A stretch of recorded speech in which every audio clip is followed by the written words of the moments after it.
I like nature. Yeah. And my paintings, I try to paint things that if we're not careful, won't be here anymore.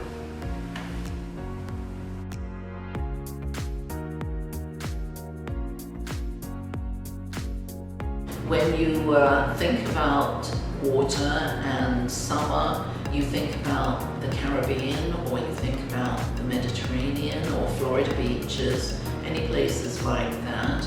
And it brings to mind sunshine, blue skies and turquoise water.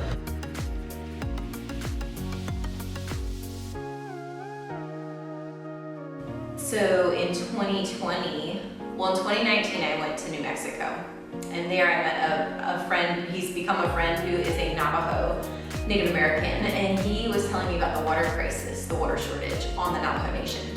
So in 2020, I partnered with a group called Dig Deep to provide water to each Navajo home. And they are slowly making progress of just covering the whole nation, that nobody should be lacking for water. It's really just dire circumstances.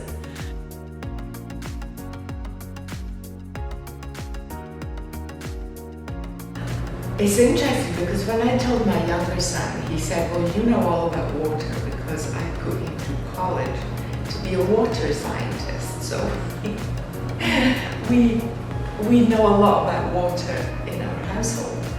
Everything survives because of it, and that's the cool thing about water. And we need it to live. So even we're made up of water, so it's like, I just think it's cool. And yeah, it's just a perfect theme.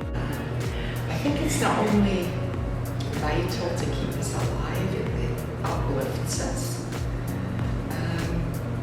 If you think of a landscape, it's always improved by having a lake or a stream or a waterfall.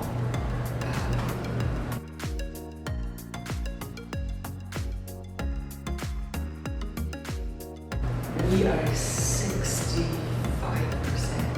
water.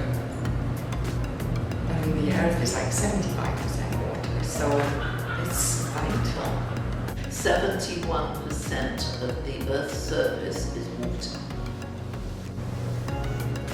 Over 70% of the earth. But guess what? 70% of it, you can't drink it. And you've got to have water.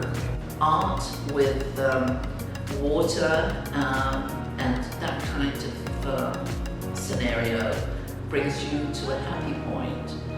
We sing in the shower. So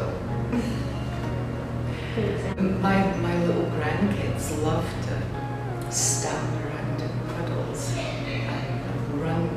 When my grandson washes his hands before dinner, he just loves to feel the water in his fingers, play with bubbles.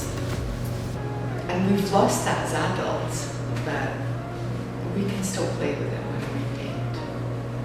Also on the other end of the spectrum, you've got the dreary, dismal days of when it rains and rains and rains. And water there can cause depression, a feeling of helplessness. And so you've got a broad spectrum of everything when you think about water. It could be something that is pleasant to look at, and on the other hand, it can be destructive. So.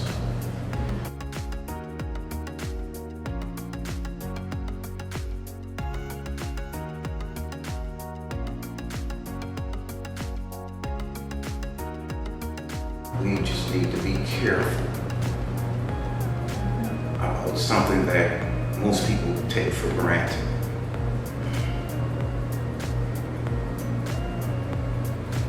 Because if we don't,